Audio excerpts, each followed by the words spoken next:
केरल देश में एक राजा थे, बड़े प्रतापी राजा,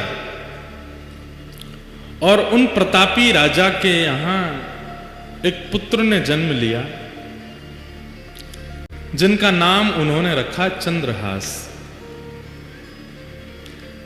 धीरे धीरे बालक जब 3 वर्ष का हो गया, बहुत सावधानी से सुनिएगा सब लोग, बालक जब 3 वर्ष का हो गया तब केरल देश में एक शत्रु राजा ने चढ़ाई की, और ऐसी चढ़ाई की कि पूरे केरल देश को अपने वश में कर लिया। अनंत संख्या लेकर के सैनिकों की आया, पूरे केरल देश पर आक्रमण कर दिया। उस आक्रमण में राजा मारे गए, सैनिक मारे गए। अब धीरे धीरे स्थिति की सेना ने भीतर देश में प्रवेश करके वहां की औरतों को, बच्चों को भी मारना प्रारंभ किया। जो क्रूर राजा जिसने आक्रमण किया था उसको पता चला, बोले कि राजा मर गया, रानी मर गई, पूरा परिवार मर गया, एक इनका 3 वर्ष का बालक है वो अंदर भवन में है, उसको मार दो तो आपकी विजय हो गई इस देश पर।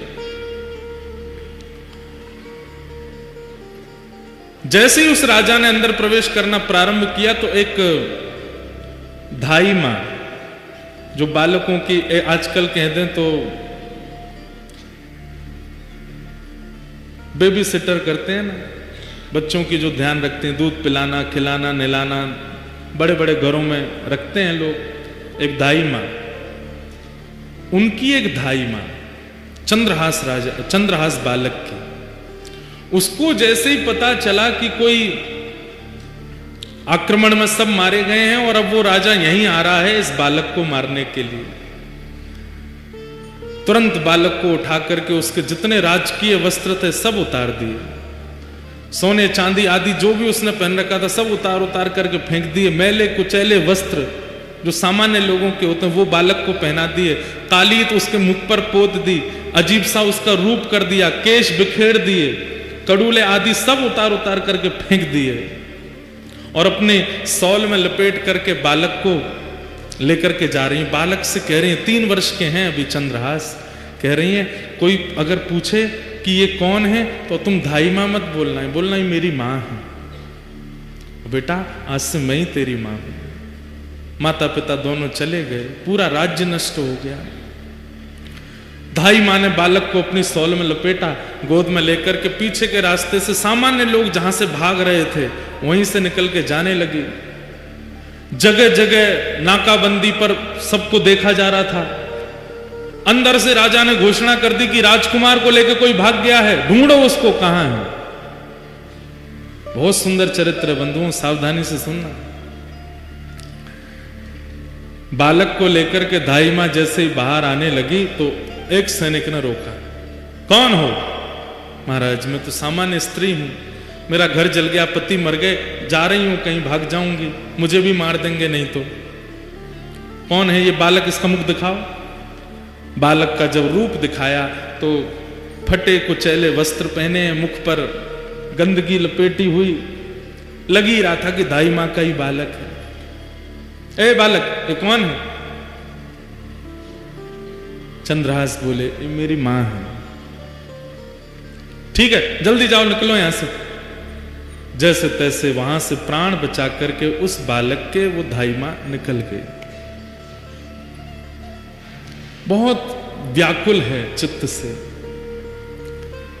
इतनी दूर जाना है कि कहीं से भी उस राजा को ये राजकुमार मिल ना जाए। तो दक्षिण केरल देश से चलकर के वो मां उत्तर भारत तक चलकर के आई बालक को लेके। महीनों लगे, साल लगे, कितना समय लगा पता नहीं। और ग्वालियर के पास में जो कुंतलपुर गांव जिसके बारे में हम लोग सुनेंगे, जहां के ये राजा बने कालांतर में, वहां पहुंच गए। वहां के तत्कालीन राजा कोई थे, उनके मंत्री थे, उसका नाम था दृष्टबुद्धि। क्या नाम था? दृष्टबुद्धि। दृष्टबुद्धि के पास जाकर के दाई मां ने कहा, मैं दासी हूं, बहुत निपुण हूं, आप मुझे जो काम कहेंगे मैं करने को तैयार हूं, मुझे कोई नौकरी दे दीजिए। मां को लगा अब उत्तर भारत में कम से कम इतने 1000 किलोमीटर की दूरी है, कम से कम यहां सुरक्षित रहेंगे राजकुमार।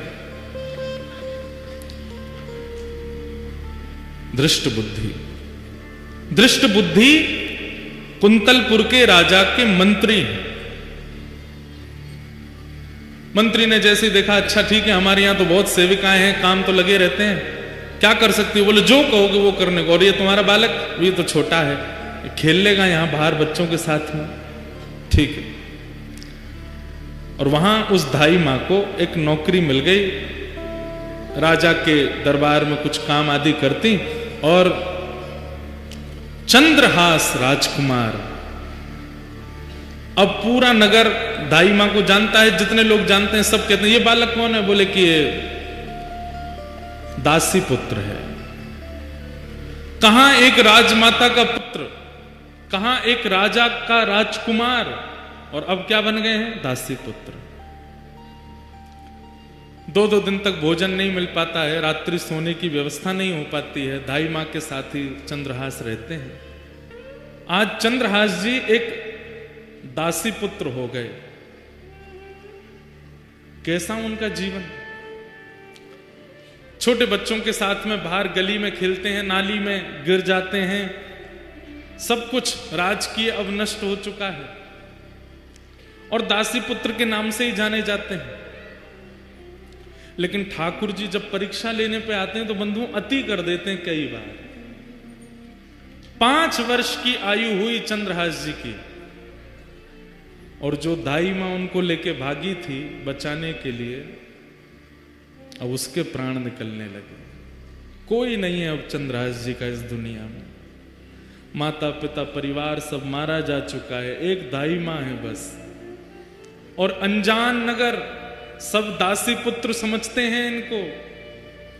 चंद्रहास जी गए अपनी मां के पास, दाई मां के पास, तो देखा बिस्तर पर पड़ी, बुखार चढ़ रहा है। सिर दबाने लगे, मां आपको क्या हुआ?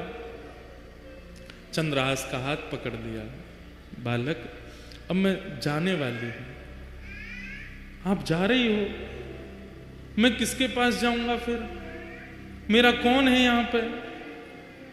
माता पिता जा चुके हैं, आप मुझे यहां ले आई, मैं आपको ही मां मानता हूं, यहां सब लोग मुझे जानते नहीं है, मुझे कोई पूछता भी नहीं, आप भोजन कराती हैं तो मैं खाता हूं, आप मुझे नहलाती हैं तो मैं नहा लेता हूं, मैं किसके पास रहूंगा अब? सुनो चंद्रहास, इधर आओ। आज के बाद कोई पूछे तुम्हारी मां कौन है तो कहना कृष्ण मेरी मां है। कोई पूछे तुम्हारे पिता कौन है तो कहना कृष्ण मेरे पिता। कोई पूछे कि तुम्हारा आश्रय कहां है तो श्री कृष्ण के चरणार बिंदों को ही अपना आश्रय बताना। कोई पूछे तुम्हारा सर्वस्व कौन है तो कृष्ण ही तुम्हारे सर्वस्व है। बोलो चंद्रहास तुम्हारी मां कौन है? चंद्रहास रोते हुए बोलते हैं कृष्ण मेरी मां है। जानते भी नहीं है कृष्ण है कौन, बस मां समझा रही है। कौन है तुम्हारी मां? कृष्ण मेरी मां। तुम्हारे पिता कौन है? कृष्ण मेरे पिता। तुम्हारे सर्वस्व कौन है? कृष्ण मेरे सर्वस्व। और यही कृष्ण मेरे सर्वस्व, कृष्ण मेरे सर्वस्व कहते कहते कहते दाई मां ने भी प्राण त्याग दिए। अकेले रह गए हैं चंद्रहास पूरी दुनिया में, अब कोई नहीं है उनके पास। नारद जी कथा सुना रहे हैं और सामने बैठ के कृष्ण अर्जुन दोनों रो रहे हैं। चंद्रहास जी का चरित्र। चली गई मां, किसी के घर में किराए पर या कैसे भी रहती थी, उन घर वालों ने अब चंद्रहास जी को घर से निकाल दिया। मां तो थी, काम करके कुछ देती थी, अब तू अकेला क्या करेगा यहां पर, निकल जा। छोटे से 5 वर्ष के चंद्रहास निकल गए घर से। कभी किसी वृक्ष के नीचे सो जाते हैं, कभी किसी तालाब के पास पहुंच करके वहां जल पी लेते हैं। नगर में ही रहते हैं, किसी ने नगर से नहीं निकाला, पर अपने घर कोई नहीं बुलाता उनको। जो बच्चे खेलने आते थे वो भी अब दूर दूर रहने लगे। बस एक ही बात रटते रहते हैं, कृष्ण मेरी मां है, कृष्ण मेरे पिता हैं, कृष्ण मेरे सर्वस्व हैं, कृष्ण मेरी माँ है, कृष्ण मेरे पिता हैं, कृष्ण मेरे सर्वस्व। कभी कोई साधु महात्मा मिल जाते, अरे बालक अकेले कहां घूम रहे हो, छोटी अवस्था, माँ कहां है तुम्हारी? कृष्ण मेरी माँ है। अरे पिता कहां है तुम्हारा? कृष्ण मेरे पिता हैं। घर कहां है तुम्हारा? ठाकुर जी के, कृष्ण के चरण ही मेरे घर है। संत जन देख करके सुन के बड़े खुश होते, हृदय से लगाते, फल आदि दे देते। तो चंद्रहास जी खूब प्रेम से पाते। 5 दिन हो गए, प्रसाद नहीं मिला, खा लेते। ऐसी स्थिति चंद्रहास जी की रहती है।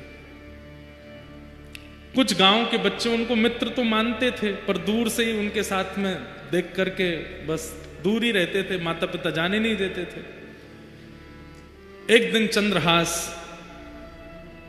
बैठे, कुछ बालक छुप करके आ गए उनके पास। बोले चंद्रहास हमारे साथ कुछ खेलो ना। बोले कौन सा खेल खेलोगे? बोले तुम बताओ, वही खेलेंगे। बोले बाकी खेल तो मुझे नहीं आते, कीर्तन रूपी खेल आता है। बोले कीर्तन रूपी खेल ही खेलो।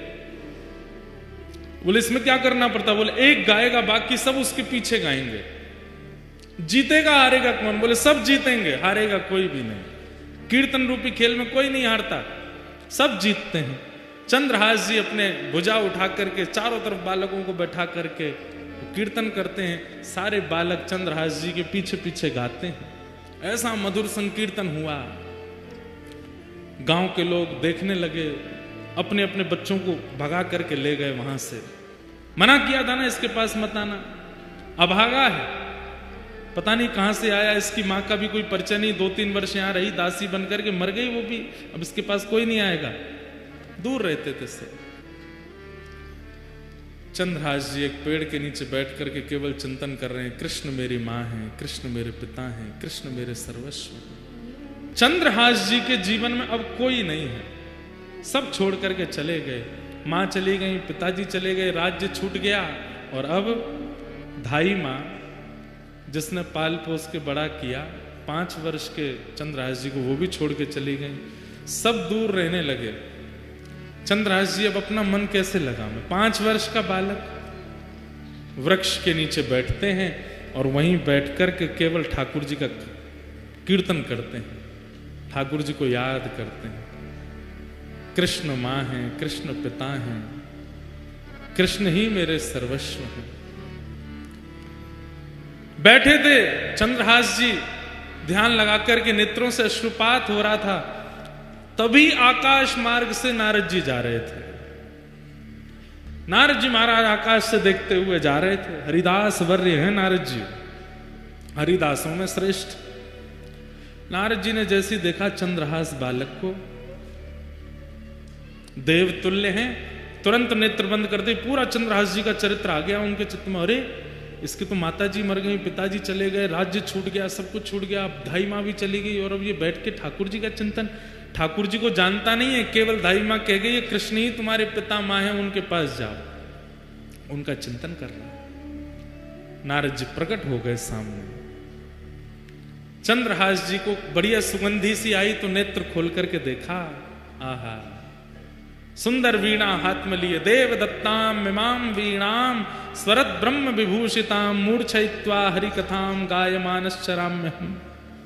नारद जी सामने खड़े। चंद्रहास जी बोले, हे ऋषिवर, मैंने अनेक संत ऋषियों के दर्शन किए, पर आप जैसा तेज और आप जैसी उपस्थिति से जो मेरे चित्त में प्रसन्नता, ऐसा मुझे पहले कभी नहीं हुआ। आप कौन हो? नारद जी बोले, मैं नारद हूं। ये नारद कौन है? चंद्रहास जी को क्या पता, कथा आदि तो कभी सुनी नहीं। नारद जी बड़े प्रसन्न हो, बोले नारद चंद्रहास, मैं परम भक्त हूं ठाकुर जी का, ठाकुर जी मुझसे बहुत प्रेम करते हैं। कौन ठाकुर जी? बोले श्री कृष्ण। श्री कृष्ण नाम सुनते चंद्रहास जी तो व्याकुल हो गए। मेरी मां कृष्ण, मेरे पिता कृष्ण, मेरे सर्वस्व, और जो धाई मां बोल के गई वही कृष्ण। बोले हाँ, मैं उनको बहुत प्रिय हूं, उन्होंने मुझे भेजा तुमसे मिलने के लिए। चंद्रहास जी रोने लगे, मेरे सब छोड़ के मुझे चले गए, धाई मां बोल के गई कृष्ण ही मेरे सर्वस्व में, वो मुझे कैसे मिलेंगे? कृपा करके मुझे बताओ ना। नारद जी महाराज बोले मिलेंगे, जल्दी मिलेंगे, उससे पहले तुम्हें अभी बहुत कुछ करना है और तुम्हारे द्वारा बहुत कुछ होना है ताकि और वैष्णवों को भी प्रेरणा मिले। इसलिए चंद्रहास, सबसे पहले तुम दीक्षा ग्रहण करो, आओ मेरे पास। और श्री चंद्रहास जी को सामने बैठा करके श्री नारद जी महाराज ने दीक्षा प्रदान की। गले में कंठी माला पहनाई, सिर पर तिलक लगा दिया और कान में मंत्र कह करके कहा कि अब नित्य इस मंत्र का जाप करना है। चंद्रहास, ठाकुर जी तुमको मिलेंगे। और अब एक चीज और करनी है, क्या? ठाकुर सेवा। सेवा से मन की मनीलता जाती है। मैं कैसे सेवा करूंगा? मेरे पास तो ना घर है, ना मकान है, ना आसन है, ना सिंहासन है, कुछ भी नहीं है। मैं तो खुद पेड़ के नीचे रहता हूं, कोई आश्रय मुझे मिलता नहीं। कीर्तन गाता हूं तो कई बार लोग कीर्तन करने के लिए घर पर बुला लेते हैं तो भोजन प्रसाद पवा देते हैं। मैं ठाकुर जी की सेवा कैसे करूंगा? बोले तुम चिंता मत करो, तुम्हारे पास ठाकुर जी हैं। बोले मेरे पास? बोले हाँ। कहाँ है? वो तुम जो गोटियों से खेलते हो, कंचा, उनको लेके आओ। तो खूब सारे कंचे इकट्ठे किए थे चंद्रहास जी, पूरे दिन अकेले क्या करें, उनसे खेलते रहते थे।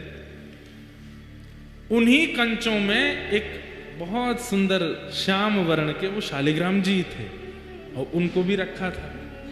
नारद जी ने ढूंढ करके कंचों के बीच में शालिग्राम जी निकाले, बोले ये हैं, ये ठाकुर जी हैं। चंद्रहास, अब इन्हीं की सेवा तुमको करनी। ये ठाकुर जी हैं। मैं तो इनसे खेलता था। तो बोले तो क्या हो गया, पता नहीं था ना तुमको? अब हम बता रहे हैं, ये ठाकुर जी हैं, शालिग्राम भगवान है। फिर शालिग्राम भगवान कौन होते हैं, कैसे होते हैं, पूरी कथा सुनाई नारद जी ने चंद्रहास जी को। ये कौन है, कैसे हैं, कहां से आए हैं, कैसे इनका प्रादुर्भाव हुआ। अभी देवोत्थान एकादशी, तुलसी शालिग्राम विवाह, उस दिन शालिग्राम जी का जन्मोत्सव भी है, उसी दिन शालिग्राम जी प्रकट हुए। पूरी कथा सुनाई।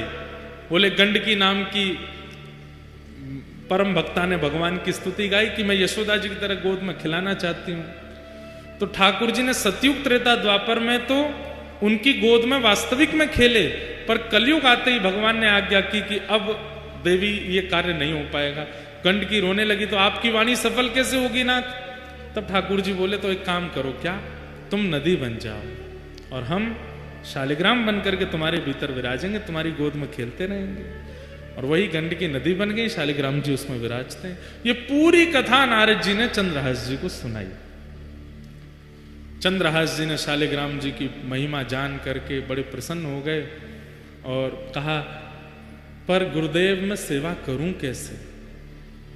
ना मुझ पर चंदन है, ना रोली है, कुछ भी तो नहीं है, ना इत्र है, ना कोई माला है, क्या कैसे करूंगा? तब नारद जी ने कहा, बोले सबसे सरल सेवा है इनकी। बोले क्या? दिखा के खाओ, धो के पी लो। जो भी खाना है इनको दिखा के खाना है, और जो भी पीना है इनको उसमें धो करके ही पीना। उस समय चाय आदि तो कुछ होती नहीं थी, दूध था और पानी था। बोले जब दूध पियो तो इनको धो दो, जो बचे उसको पी लो, जब जल पियो तब भी इनको धो दो, पी लो, और जो भी पाओ इनको दिखा के खाओ। अब सुनिएगा कितने सरल हैं चंद्रहास जी। चंद्रहास जी बोले मुझ पर तो जेब भी नहीं है, मैं इनको कहां लिए घूमूं? नारद जी बोले अब तुम देख लो, अब हमने तुमको सेवा बता दी है, तुमको जैसे रुचि लगे। तुम्हारे पास जब गोटी बन के खिल सकते हैं तो जैसे तुम रखोगे वैसे रह भी लेंगे। सोई चंद्रहास जी ने शालिग्राम जी मुंह में धर लिए। बोले गुरु जी ये बढ़िया है। बोले क्या? जो भी खाऊंगा इनको दिख करके ही पेट में जाएगा, जो भी पीऊंगा धुल करके ही पेट में जाएगा। आप लोग ऐसा मत करना, कहीं आप ऐसे करो। जैसे ही मुंह में शालिग्राम जी रखे, नारद जी के नेत्र सजल हो गए। वाह भैया शालिग्राम, इस ब्रह्मांड में दो ही हुए जिन्होंने मुंह में शालिग्राम रखे, या तो गोपाल जी या चंद्रहास। या तो गोपाल जी ने मुंह में ठाकुर जी रखे। आज भी कहते हैं कि वो गोपाल शालिग्राम जी विराजमान है व्रज में। कई लोग बोलते हैं व्रज में विराजमान, कई बार उन पे दो दतुइयां भी गड़ी हुई हैं, ठाकुर जी काट गए उनको, दो दांत भी बने हुए। नारद जी ने हृदय से लगा लिया, वारे चंद्रहास तेरी भक्ति बहुत सुंदर है। छोटे से शालिग्राम जी को अपने मुंह में रखते हैं चंद्रहास जी जो भी खाते हैं उस खाई हुई वस्तु को शालिग्राम जी देख लेते हैं, पा लेते हैं, मुंह में लेके वस्तु कहते हैं, हे शालिग्राम देख लो का खा रहा हूं, पा लेते हैं। जब जल पीते हैं तो शालिग्राम जी का स्पर्श होके चला जाता है। ऐसे चंद्रहास भक्त। नारद जी ने उनको पूरी विधि बता दी, भजन कैसे करना है, नियम कैसे करना है। नारद जी महाराज ने समझा दिया सब, खूब प्रेम से अपने गाल में रखते, सेवा करते। फिर नारद जी ने कुछ व्यवस्था बता दी तो फिर मुंह में एक आध दिन ही रखे, फिर नारद जी ने आगे कुछ व्यवस्था करी तो वैसे रखते थे। पर कथा प्रसंग ऐसे ही कि उन्होंने मुंह में ही धल लिए थे पहले। अब चंद्रहास जी बड़े प्रेम से सेवा में लग गए ठाकुर जी की। चंद्रहास जी सेवा करते हैं ठाकुर जी की, और बस प्रार्थना जैसे गोपाल भट्ट जी करते हैं कि हे नाथ, प्रहलाद के लिए खंभ से प्रकट हो गए थे आप, मेरे लिए शालिग्राम जी से प्रकट नहीं हो सकते। और नित्य प्रार्थना करते हैं कि जैसे आप सबके लिए प्रकट भय नाथ, मेरे लिए कब प्रकट हो गए। ठाकुर जी से निवेदन करते हैं, वंदन करते हैं, प्रार्थना करते हैं। अब तो बच्चे आते हैं उनके पास खेलने के लिए, सब गोटियां रखते हैं, गोटियों का ही सिंहासन है, उसमें शालिग्राम जी विराजमान रहते हैं बीच में। बच्चे कहते हैं हमको और नहीं, यही वाली गोटी चाहिए। कहते हैं गोटी नहीं है, ये तो मेरे प्राण हैं, ये तो मेरे जीवन है, ये तो मेरे सर्वस्व हैं। बच्चे उपहास करते हैं, गांव के लोग उपहास करते हैं, बोले गोटी को भगवान मान करके पूछता है, गोटी को भगवान मान करके। घर घर जाते हैं, प्रार्थना करते हैं, मुझे रोटी नहीं चाहिए, मैं आपको वापस कर जाऊंगा, मेरे ठाकुर जी विराजमान, उनको भोग लगा दूं। जाते हैं, भोग लेते हैं, अपने ठाकुर जी को अर्पित करते हैं। अर्पित करने के बाद फिर वापस उसी घर में जाते हैं, भोग लग गया ठाकुर जी का, अब आप पालो। तो दया करके घर के लोग कहते हैं नहीं कोई बात नहीं चंद्रहास, तुम ही पालो। चंद्रहास जी बड़े सुंदर थे। कई बार गांव के लोग उनके रूप माधुरी को देख करके बोलते थे कितना अभागा है, इसका भाग्य कैसा है कि इसकी माँ इसको लेके आई, चल बसी, आज इसका कोई भी नहीं है, पर इसका रूप देखो कितना सुंदर है, इसके रूप माधुरी आदि सब कितनी मनमोहक है। धीरे धीरे चंद्रहास थोड़े बड़े होने लगे, ऐसी स्थिति में ही रहते थे। तो दृष्ट बुद्धि जो मंत्री था उस नगर का, उसकी एक बेटी थी और एक बेटा था। बेटी का नाम था विषया। क्या नाम था? विषया। और बेटे का नाम था माधव।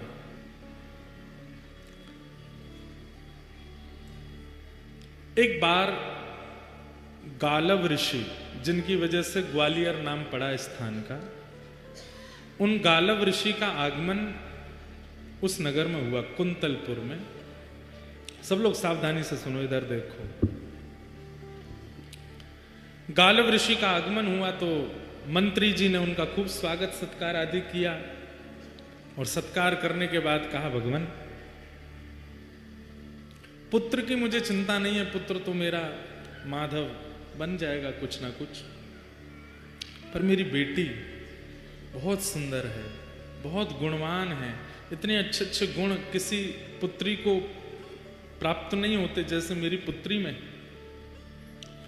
आप कृपा करके इसकी जन्म कुंडली या इसकी हस्तरेखा देख करके बताओ इसका भविष्य कैसा होगा। और मुझे सबसे बड़ी चिंता तो है, मैं बोल नहीं पा रहा हूं, पर इसका पति कौन होगा, किससे इसका ब्याह होगा। गालव ऋषि बोले लाओ दिखाओ। जैसे ही विषया का हाथ देखा, हाथ देख करके उसकी पूरी कुंडली आदि सब बना करके गालव ऋषि बोले दृष्ट बुद्धि, तुम्हारी पुत्री को परम सुंदर पति प्राप्त होगा, बहुत सुंदर। उसको देख करके सब न्योछावर हो जाएंगे, इतना सुंदर स्वरूप उसका होगा, ठाकुर जी जैसा स्वरूप होगा। सुन करके पूरा नगर प्रसन्न हो गया, सब घर के लोग प्रसन्न हो गए, आनंदित हो गए, वाह सुंदर वर मिलेगा। तो दृष्ट बुद्धि गालव ऋषि से कह रहे हैं मेरी पुत्री की कुंडली देख के बताओ कैसा वर मिलेगा। तो बोले बहुत सुंदर होगा, रूप बहुत सुंदर होगा उसका। अच्छा, गुण? गुण इतना सरल, इतना सहज, इतना योग्य, इतना विशेष, इतना अद्भुत कि कोई भी उसके पास बैठेगा, उससे वार्ता अगर कर लेगा तो उसमें एक वशीकरण जैसा होगा, उसी का हो जाएगा, उसके भाव में मोहित हो जाएगा, ऐसा पति होगा। कार्य आदि क्या करेगा? बोले कार्य, बोले एक दिन वो बालक कुंतलपुर का राजा बनेगा। ये सुनकर के तो दृष्ट बुद्धि नाचने लगा, वाह वाह वाह, मैं मंत्री हूं, मेरी कन्या राजा को ब्याहेगी। ब्याह के बाद राजा बनेगा, ब्याह से पहले नहीं। बोले कभी बने, बन तो जाएगा ना राजा। बोले हाँ राजा बनेगा, राजा से ही ब्याह होगा। बोले अच्छा, और बताइए और बताइए। गुण गुण बताते गए। बोले गालव ऋषि बोले सब गुण ही गुण हो ऐसा नहीं होता, कुछ अवगुण भी होते हैं। बोले अवगुण बताओ। बोले अवगुण ये, तुमसे उसका मेल नहीं खाएगा, तुम्हारी बेटी से बढ़िया चलेगी उसकी, पर तुम्हारी और तुम्हारे जमाई की बिल्कुल नहीं बनेगी। ये सुन करके अब वो दृष्ट बुद्धि सोचने लगा ये कैसे हो सकता है, मैं मंत्री हूं इस राज्य का, यहां का भावी राजा, उससे मेरी नहीं बनेगी। बोले हाँ तुम्हारी नहीं बनेगी, और जब तुम्हारी बेटी का ब्याह होगा तो तुम सबसे बड़ी बीच में रुकावट बनोगे। जब गुणों को सुनता है और अब जब अवगुणों को सुनना है तो मेल ही नहीं हो रहा है। बोले जो गुण आपने बताए उसमें मैं रुकावट कैसे बन सकता हूं? सुंदर है, गुणवान है, वशीकरण उसके अंदर होगा, और आप बोल रहे हैं उसमें भक्ति भी होगी। बोले भक्ति की चरम स्थिति, सामान्य नहीं, चरम भक्त होगा भगवान का। बोले ठीक है भक्ति चरम होगी, लेकिन राजा भी तो बनेगा वो कालांतर में, सब होगा, तो फिर मैं बीच में कैसे आ सकता हूं? बोले ये तो समय बताएगा, तुम बीच में कैसे आओगे, तुम्हारी उससे नहीं बनेगी, और तुम हर प्रयास करोगे उसको रोकने का, अपनी पुत्री का होने से। बेटी तो वहीं बैठी बैठी पिता को देखने लगी, पिताजी आप ऐसा मेरे साथ नहीं करोगे ना? बोले बेटी मैं क्यों करूंगा, अब ये बता रहे हैं वो तो सुनना पड़ेगा। ठीक है, सब बातें बताई। सब बातें बताने के बाद गालव ऋषि ने प्रसाद आदि पाया। बोले चिंता मत करो, बहुत अच्छा भविष्य होगा तुम्हारी बेटिया का, तुम बिल्कुल निश्चिंत रहना। ठीक है, थोड़ी चिंता में तो आ गया दृष्ट बुद्धि। जैसे ही गालव ऋषि जाने लगे तो सब लोग जाते हैं बाहर तक छोड़ने के लिए। उसी समय बाहर नगर के बालक, जिनके परिवार इतने बड़े नहीं है, छोटे छोटे घरों के बालक, वो सब खेल रहे थे चंद्रहास जी के साथ में। गालव ऋषि जैसे ही बाहर निकले तो उनकी तो दृष्टि ऐसी थी, वो जिसका मुख देख लें उसका भविष्य पता चल जाता था। चंद्रहास जी जैसे ही बाहर आए, बाहर आते ही उनकी दृष्टि ऐसे घुमाई नगर के ऊपर, वहां वो बालक खेल रहे थे, बीच में चंद्रहास जी का तो आकर्षण था ही रूप में। चंद्रहास जी को जैसे देखा, ओहो कुंतलपुर का भविष्य तो मेरे सामने खड़ा है। दृष्ट बुद्धि आया, कौन भविष्य मतलब? हे भगवान आप क्या कह रहे हैं? बोले वो बालक कौन है? वो बालकों के साथ जो खेल रहा है, जिसका स्वरूप बुद्धि इतनी सुंदर नहीं है, इतनी सुंदर है पर वस्त्रादि इतने शोभायमान नहीं, वो कौन है? दृष्ट बुद्धि बोला पता नहीं कौन है। अब ये 3 वर्ष के थे जब दृष्ट बुद्धि ने घर से निकाल दिया इनकी मां के मरने के बाद। बोले महाराज मुझे क्या पता, यहां तो बहुत बालक है, होगा किसी का बालक, ऐसे ही डोल रहा है, आज वैसे तो पता चलता है कोई दासी का आदि का पुत्र होगा। इतने में ही दृष्ट बुद्धि का पुत्र आया माधव। बोले हाँ पिताजी भूल गए, ये कौन है? बोले कौन है? बोले एक दासी नहीं आई थी हमारे यहाँ छोटे बालक को लेकर के, जिसने कहा था जो सेवा करोगे करूंगी, उसने प्राण त्याग दिए थे ये जब छोटा था। हाँ हाँ हाँ हाँ एक आई थी, केरल देश से आई थी। बोले हाँ, वो जो बालक जिसको छोड़ के वो मरी, वही बालक है। गालव ऋषि बोले ये वो बालक है? बोले हाँ महाराज, वो इसकी माँ हमारे यहाँ दासी थी, उसी का पुत्र, माँ मर गई, अब रहता है इधर उधर ही घूमता रहता है। गालव ऋषि बोले इसको पास बुलाओ। पास बुलाया, सामने आकर के खड़े हो गए चंद्रहास जी, हाथ सिर पर रख दिया। स्पर्श नहीं करते थे गालव ऋषि किसी का, चंद्रहास जी के सिर पर हाथ रखा। बोले कुंतलपुर का भावी राजा है, इस नगर का राजा होगा। सुन करके धृष्ट बुद्धि बोला आप क्या बोल रहे हैं? इसकी मां का पता नहीं, पिता इसके हैं नहीं, परिवार कोई है नहीं, ये राजा कैसे बन सकता है? राजवंश का राजकुमार राजा बनेगा? बोले मैंने जो बोल दिया वो होगा, और सुनो, देख लेना प्राण नहीं निकल जाए ये बात सुन के तुम्हारे। बोले क्या? तुम्हारी बेटी का भी इसी से ब्याह होगा, तुम्हारी बेटी विषया का इसी से ब्याह होगा, यही तुम्हारा जमाई बनेगा। सुन करके धृष्ट बुद्धि मूर्छित हो गया। गालव ऋषि की बात धृष्ट बुद्धि के दिमाग में नहीं बैठी, उठ करके खड़ा हो गया धृष्ट बुद्धि। और अब स्थिति हो गई, अभी अभी बता के गए हैं कि तुम विपरीत हो जाओगे, तुम सबसे बड़े अनर्थ का कारण बनोगे, तुम हर प्रकार से रोक टोक करोगे, आदि आदि सब बता के गए हैं। और ये भी बता गए कि यही तुम्हारे जमाई हैं आने वाले। अब उठ करके खड़ा हुआ, जैसे ही देखा चंद्रहास को फटे से कपड़े पहन रखे थे, धूल मिट्टी लगी पड़ी है, सोने का ठिकाना नहीं, बाल कब से धोए नहीं, जटा बन गए हैं, और अपनी पुत्री को देखे विषया को। ये नहीं हो सकता, असंभव है, ये मैं होने नहीं दूंगा। भीतर चलो, बच्चों को भीतर ले गए, किवाड़ बंद कर दी। गालव ऋषि अपना कहका करके सब चले गए वहां से। अंदर आते ही विपरीत प्रवचन करने लगा। बोले ऋषि जनों की कोई बुद्धि तो होती नहीं है, सठिया गए हैं, ऐसे कुछ भी बोलते हैं, और ऐसा कोई भाव नहीं है। और बेटिया तू चिंता मत करना, एक श्रेष्ठ राजकुल का बालक आएगा, उससे तेरा ब्याह करूंगा मैं। विषया बोली पिताजी, महाराज जी बोल के गए थे कि आप होने नहीं दोगे ब्याह, आप वही कर रहे हो। अरे उससे ब्याह कराऊंगा मैं तेरा, देखे उसके वस्त्र देखे, उसके कुल का कोई पता नहीं, आदि आदि सब बोलने लगे। बोले संतों की बात ज्यादा नहीं सुनते, और ये सब आपने ही सिखाया था पिताजी, घर में ऋषियां में तो उनके चरण धोना, उनको प्रणाम करना, माला पहनाना, सब करना। आज से सब बंद, कोई संत नहीं आएंगे, कोई ऋषि नहीं आएंगे, किसी की बात माननी नहीं, किसी को हाथ नहीं दिखाना, किसी को कुंडली नहीं दिखानी, और इसका तो मैं देखता हूं क्या करना है। और उसी समय से दृष्ट बुद्धि लग गए किसके पीछे? चंद्रहास जी के पीछे।